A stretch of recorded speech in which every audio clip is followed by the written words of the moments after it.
Welcome to our 1977 Apache Cimarron hard-sided pop-up camper. We have fallen absolutely in love with this. We've only had it about 2 weeks. Haven't even taken it out on the road yet.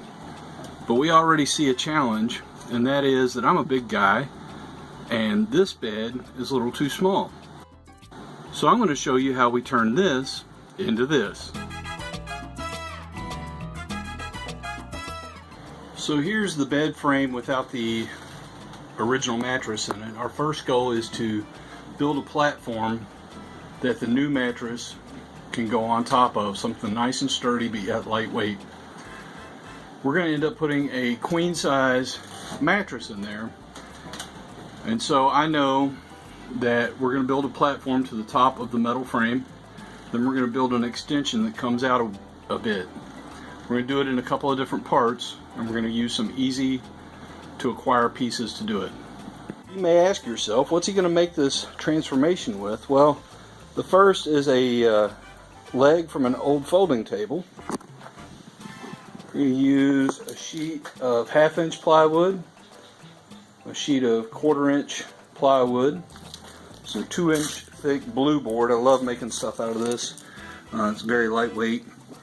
I'm going to use some L brackets, a piano hinge, a roll of duct tape. Can't wait. So the first thing that I did was I cut my blue board into strips that was 2 7/16 inch wide, and that's going to form the basis of our bed frame inside the existing frame. This stuff is really easy to work with, which is why I like it. You can use a saw with it, which is what I did, or it's just as easy to use a razor knife like that. Simply score it as deep as you can and then snap it off. It works just fine, and that's how I'm going to make my cross cuts. Eventually we're going to need to measure the length, and I'll give you those dimensions in a few minutes. Okay, so I've measured my pieces for the outer frame. I need 2 pieces at 59 inches and 4 pieces at 27.5 inches. This piece I've already scored with the razor knife, and I've clamped it so I can do this one-handed to show you how easy it is to snap it off after you score it. Now I've scored this on both sides, but it just pops right off. Nice and clean. Hinge look like? Looks just like that. And it's gonna. So when you're done with your duct tape hinges, what you've got is a frame that opens up pretty easily. And all you have to do is pop it into place.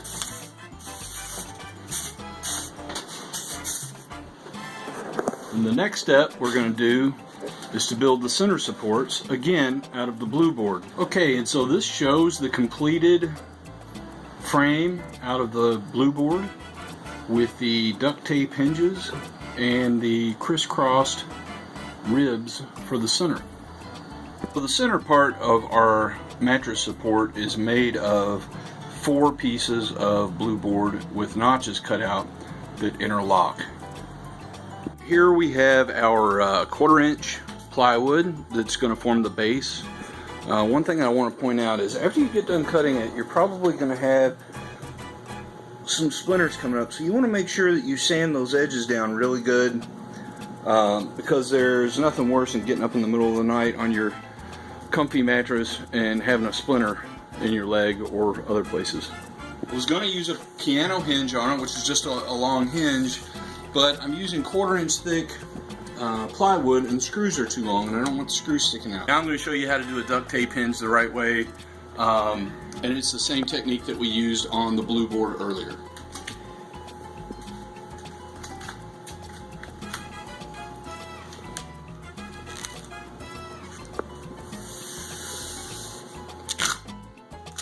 So the one thing that I did was I made sure that I put my straightest edges side by side. In this case it was the machine edges.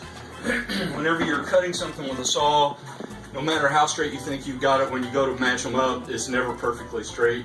So I went with the machine edges, and that's why I kept the labels on here, is so I would know easily which side was the machine edge. So after I've got my first layer of duct tape on there, I fold it over, move it to the edge so I have access to both sides. Now what I'm going to do is I'm going to put the duct tape with half of it hanging over, and I'm going to tuck it under so it is securing both sides.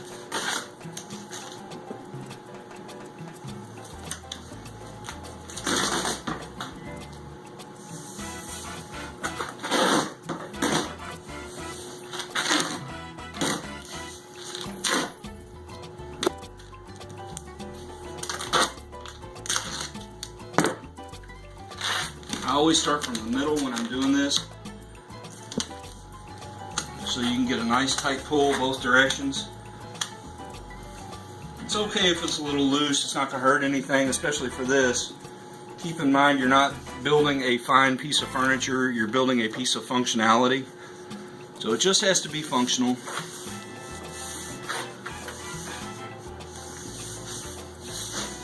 Okay, and with that, our duct tape is done.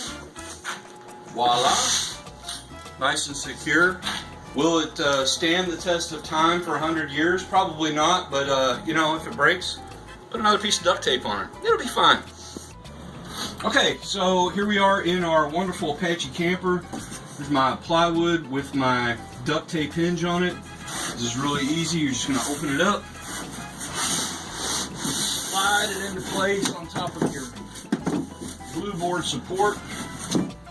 And if we measured everything correctly, your plywood comes right to the top edge of your metal plate. Now we're going to have a thick mattress on here, so if you can feel the metal just a little bit humped up over it, not a big deal. That mattress is going to cover it up in terms of the feeling. But look, nice and stable. That's going to be a great support. Now, the next step in this process is we're going to build an extension to come out because our queen size mattress is going to hang out a little bit. So this is our 1/2 inch plywood that will become our extension out over the seating area. I have already cut it to size and sanded it. For my bed, I made it 59.5 inches wide and 29.5 inches deep.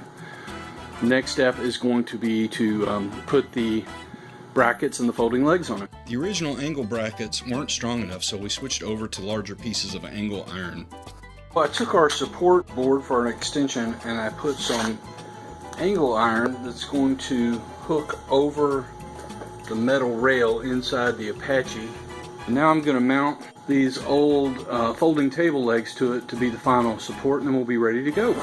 Before I do that though, I measured the height of our bed and I realized that these legs have to be cut off just a little bit, so I'm going to do that now. So the angle iron fits over the metal trim edge of the Apache camper, and once it's on there and the legs are down, it's nice and stable. And this is our queen size bed extension without the queen size bed on it. We used a Sleep Number mattress because it can be deflated and folded up for travel. You can also use an air mattress or a foam mattress as well, whatever works best for you.